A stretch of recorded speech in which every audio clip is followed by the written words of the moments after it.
Recognize the spot? If you've seen our riveting video on how to poop in the woods, you know us. We're here. It's a little bit more buggy this time, so if you see me flapping my hands around, that's what it is. Lily's in the trailer because something over that way has kind of freaked her out. I don't know what. Hopefully it's not a bear, because my my bear spray is in there. But maybe you'll get some great footage, as long as, everyone makes it out okay.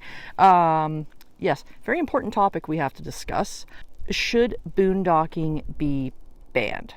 I've recently seen a lot of posts online about that sort of thing. I think it's always been there, but just more traffic on it. And I understand why people would feel that way.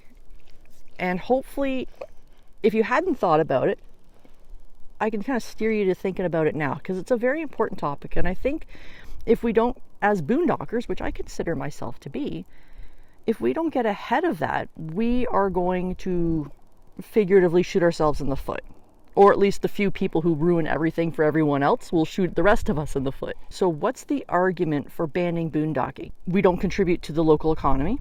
We disrespect the residents. We trash the place and leave it in awful conditions. Variations thereof. So first, do we contribute to the economy? Well, if you're just staying in a Walmart parking lot and you take off in the middle, when the sun comes up, that's a very legitimate concern. If you're not paying at a campground, whether private or municipal, state, provincial, national, those park fees aren't going into that business or going into the conservation that the parks participate in. Are you trashing the place? Are you running your generator at 3 o'clock in the morning and disturbing the people who maybe live within earshot? Are you leaving trash or toilet paper, which seems to happen pretty much everywhere? Oh, I used to look for fire rings. That's a great way to find a boondocking site. Also, the discarded toilet paper everywhere. The people who are against boondocking have some very legitimate arguments. And if you're one of those people, allow me to present a few counter arguments. If I had to pay the roughly $30 to $50 for each night at a campground, I couldn't afford to experience as much as I've had the opportunity to experience, especially with the Teardrop. It's a lot easier. $30 is actually, for a provincial park, pretty cheap. Another reason why I don't like going to provincial parks is because inevitably there will be off-leash dogs. Now, I have put a lot of time into desensitizing and retraining my dogs who have, even yesterday, we got almost charged by a couple of Rottweilers in a rest area of all places. That gives me, never mind them, but me, a huge amount of anxiety to know that people are not following the laws of the provincial park or whatever this place is, because inevitably they all have leash laws with the exception of designated areas.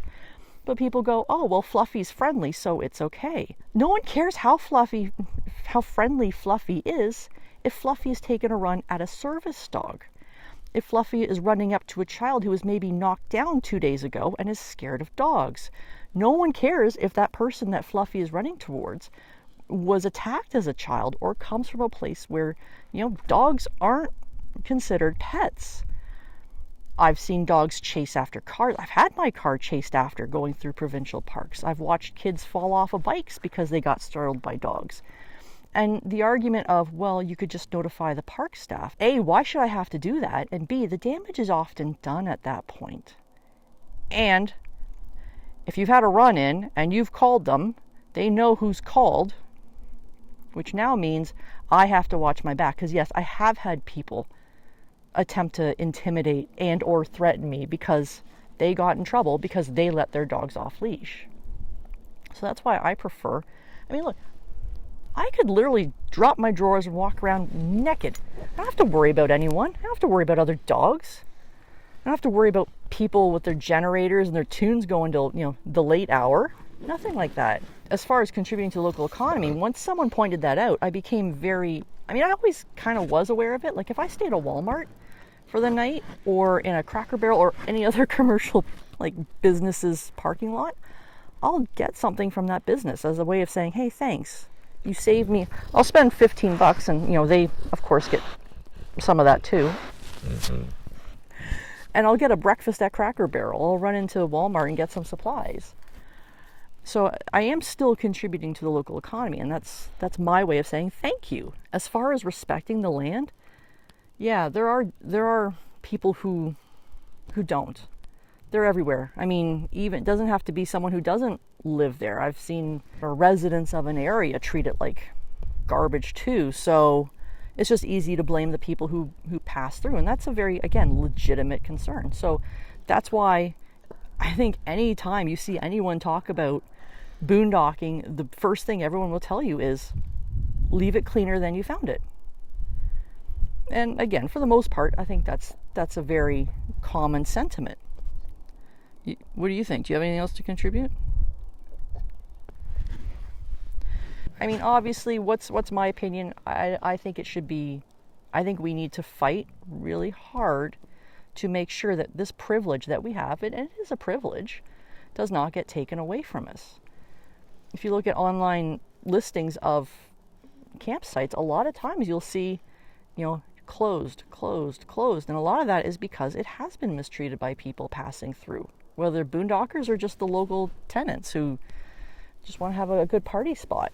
Let me know what you think. Where do you stand on this? Do you have an opinion? Did you have an opinion? I know people will argue that, well, we can't stop boondocking, or any kind of free camping. It's public lands. We can do whatever we want. Well, yes and no. Pretty much now, you're seeing places where they have, BLM lands, national forests, crown lands in Canada. They're putting time limits now. It never used to be, or if it was just like you heard about it, but it never really mattered. But now you're seeing people being pushed off after so many days. So if it's not a concern, that wouldn't happen. Another thing that kind of brings attention to the boondockers are the people who are experiencing homelessness. It's not to crack off on them at all. It